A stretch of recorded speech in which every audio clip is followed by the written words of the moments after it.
I would say that for a large part of the time that I grew up in Chicago, as I mentioned, I would say art and technology is what, for the most part, kept me out of the streets, because I was the kid that was always in Photoshop.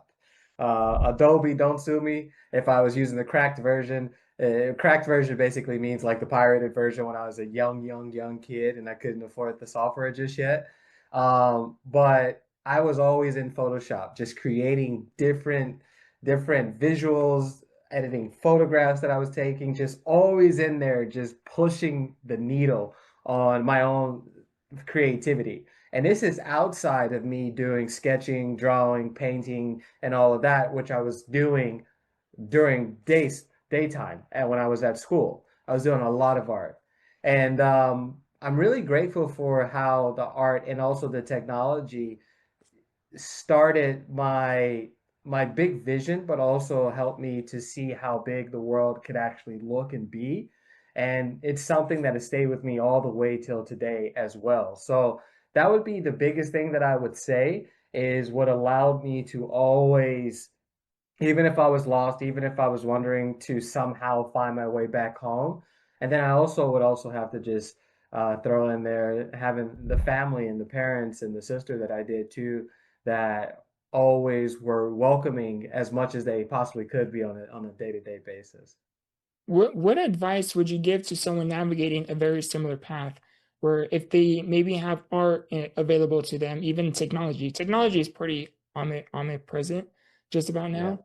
But like what advice would you give to someone navigating a very similar journey? Maybe maybe they're navigating something behind closed doors in their home life. I think, like you said earlier, every family does to some extent, right? Some, of course, more severe than others, but you also have these outside influences, these dark forces, so to speak, right?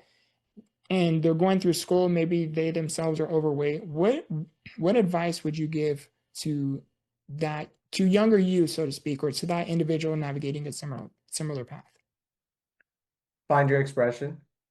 Don't be afraid to follow that expression and enjoy embracing that expression as well, because art and technologies just happen to be expressions that allowed me to always be able to come home as much as I could and back then.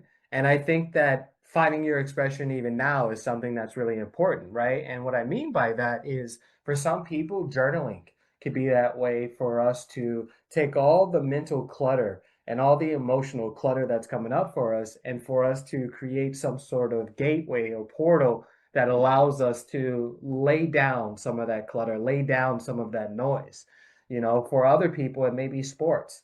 For some people, it may be joining the band club, or learning how to speak another language or piano. I think that at the end of the day, whatever allows you to continuously open up your perception of what you feel your expression is, I think that that is the way to go, because it allows us to put our focus somewhere, right?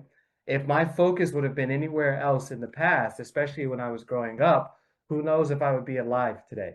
I'm sure we're going to get into this as well. Who knows if I would be alive from the perspective of growing up on the south side of Chicago, but who also knows if I would be alive with my journey and my health and all the things that I went through almost 10 years ago as well. So I think that one, if I can offer it to the person who's listening right now, is find your unique expression, that thing that allows you and invites you to come more alive, allows you to take all that mental, emotional clutter and be able to start distilling and turning it into something that allows more peace and more stillness and more presence, but also more gratitude into your life.